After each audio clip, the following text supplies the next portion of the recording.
Je m'appelle Patricia et je parlerai ici au nom de Hildegard Schneider, directrice de World Wide Wings.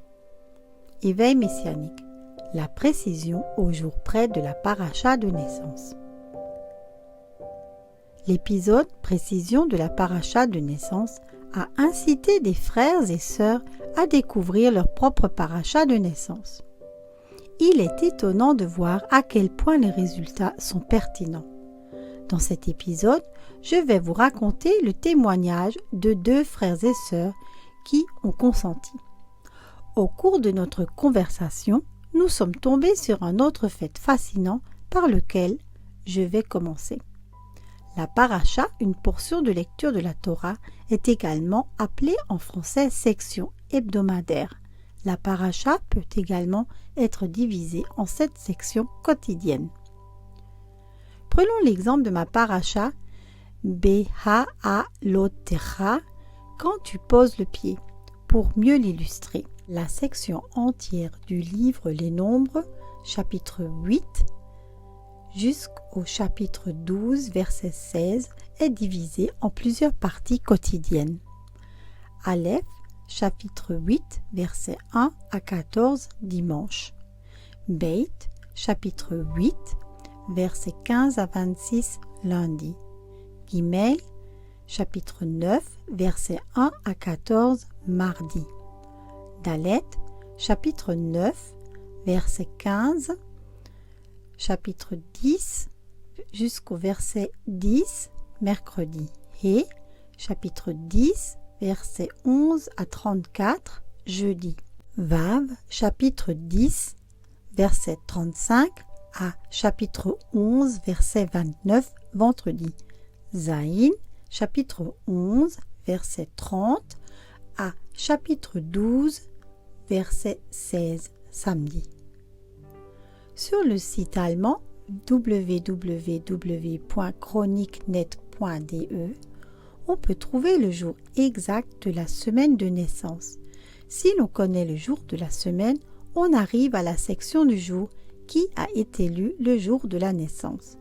Dans mon cas, il s'agit du livre des Nombres, chapitre 9, verset 15 à chapitre 10, verset 10.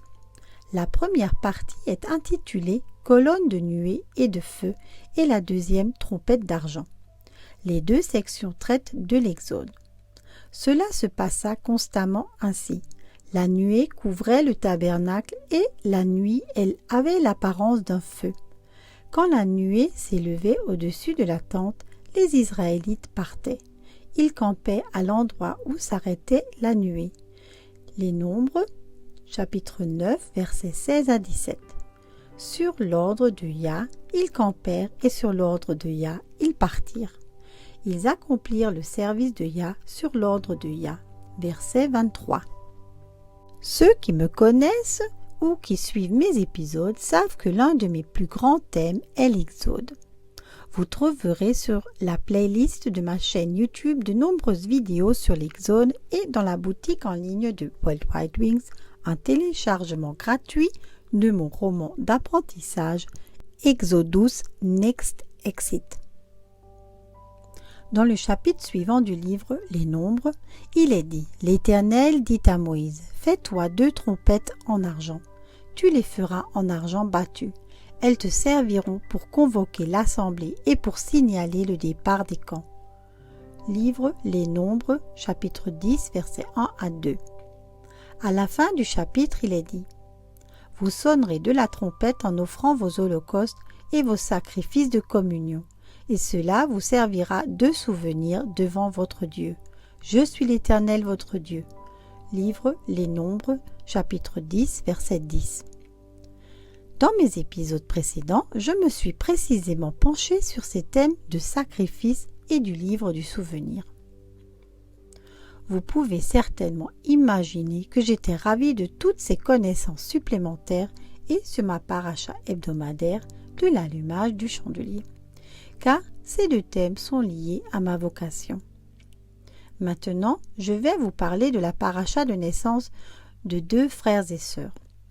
Au retour à ses racines hébraïques, la sœur de foi a découvert sa paracha de naissance, Vaïtsé, et il a déménagé. Genèse 28 à 10, 32, verset 3. Elle a été particulièrement touchée par le passage de la paracha de son anniversaire de naissance. Genèse 29, 18 et 30, 13, où il est question de mariage de Jacob, de la tromperie du beau-père et de la tension entre les sœurs. Pour pouvoir épouser Rachel, la bergère que Jacob aimait, il a servi Laban pendant 7 ans. Comme on le sait, l'aînée Léa a été mise sous le boisseau de Jacob par ruse.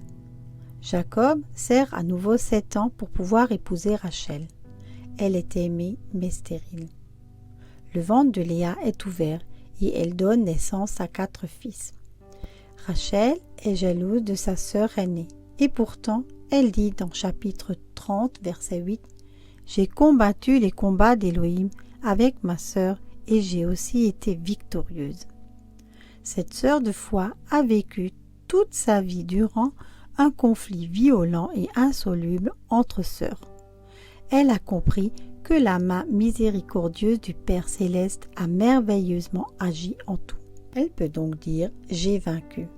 En étudiant l'ensemble de la paracha, elle fut tout simplement ravie de lire le départ de Jacob à la fin de son service auprès de son oncle. Elle découvre des parallèles avec sa biographie. Elle aussi devait prendre le large pour éviter le pire. Tout comme Jacob avait entendu les mots décisifs de sa mère Rebecca 20 ans d'ici, sa mère lui avait toujours donné la bonne direction. Dans la paracha, Jacob reçoit 2 fois en rêve l'ordre concret de partir. Ma sœur de foi a souvent fait l'expérience que le Père lui parle en rêve, des avertissements, des clarifications, des missions.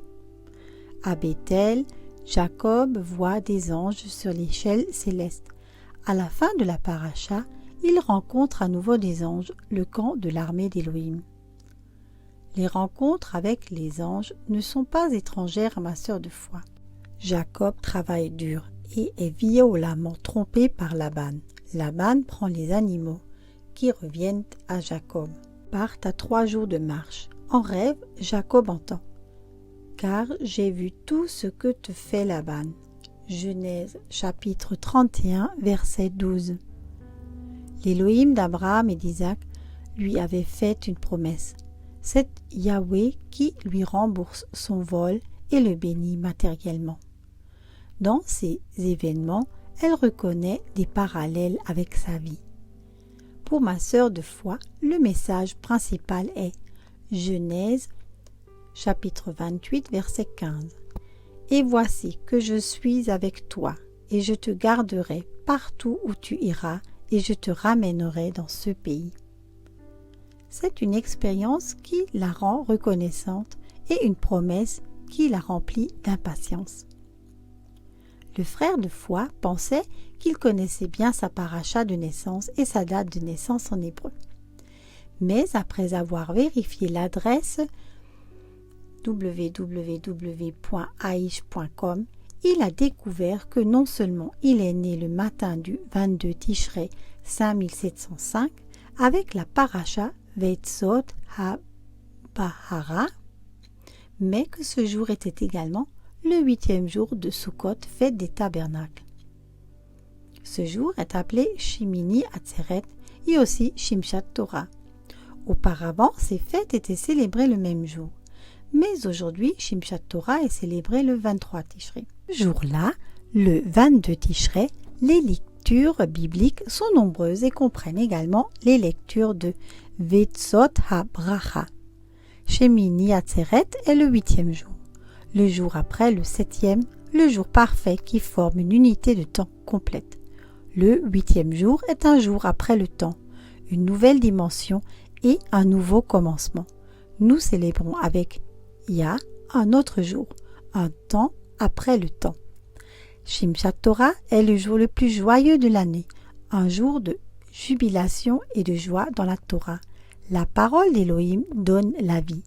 Yeshua est la Torah vivante, le chemin, la vérité, la sagesse et la vie. Notre frère de foi a dansé avec un grand rouleau de la Torah lors d'un anniversaire en Israël à Shimshat Torah. Quelle joie! Miracle, le nom hébreu de son épouse est Bracha, bénédiction. C'est Yah qui a uni ce couple. La lecture spéciale du jour de la naissance. Deutéronome 33, versets 8 à 12. Moïse bénit et prophétise pour la tribu de Lévi, la tribu sacerdotale. Moïse déclare que les Tumim et Urim de Lévi lui appartiennent et qu'il témoigne de l'amour à Lévi. Moïse lui-même, son frère Aaron et sa sœur Myriam appartiennent à la tribu de Lévi. Notre frère de foi est très heureux d'être béni par Moïse. Notre frère de foi s'est souvent rendu en Israël, le plus souvent à Sukkot. Il aime le peuple et le pays, les bénit et prie pour que le gardien d'Israël les protège, les bénisse, les dirige et les guide. À travers les discours du Père Abba, il reçoit des instructions importantes et claires pour la prière. Paracha, première partie. Deutéronome, chapitre 33, jusqu'au chapitre 34, verset 12.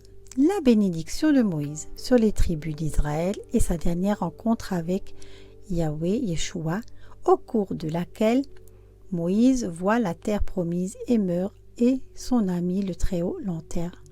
Notre frère de foi a un très grand respect pour Moïse et l'admire comme le plus grand prophète pour son courage, sa sagesse et son humilité. Paracha, partie 2. Genèse chapitre 1 à chapitre 2, verset 3. L'histoire de la création si merveilleuse. Paracha, partie 3. Deutéronome, chapitre 14, verset 22 à chapitre 16, verset 17. Sur la dîme, l'année de rémission, le premier mâle et les commandements de la Pâque, la fête des semaines et la fête des tabernacles. Un guide pour recevoir la bénédiction d'Abba. Paracha, partie 4. Premier roi, chapitre 8, verset 54, aux dédicaces du temple et prières de bénédiction de Salomon et sacrifices. Paracha, partie 5. Deutéronome, chapitre 29, verset 35, au chapitre 30, verset 1. Instruction pour la célébration de la fête des tabernacles. Paracha, partie 6. Yoshua, chapitre 1, versets 1 à 18, commission de Yoshua, successeur de Moïse. Notre frère de foi a un grand respect pour Yoshua. Tous ces sujets instruisent les dirigeants, admirent et honorent notre merveilleux Créateur et Père céleste et aboutissent à des bénédictions accrues pour nous, ses enfants. Soyez tous richement bénis. Chères sœurs et chers frères, si grâce à nos vidéos vous avez reçu une bénédiction, c'est de bon cœur que nous accepterions, si cela vous est possible, un don ou un don mensuel afin que nous puissions par ce biais poursuivre cette démarche sincère. Vous trouverez ci-dessous nos coordonnées bancaires, IBAN et BIC. Veuillez indiquer Éveil Messianique dans l'énoncé du virement. Un grand merci et likez avec votre abonnement. Soyez tous richement bénis. Je vous remercie pour votre écoute et vous invite à nous rejoindre sur Facebook Éveil Messianique.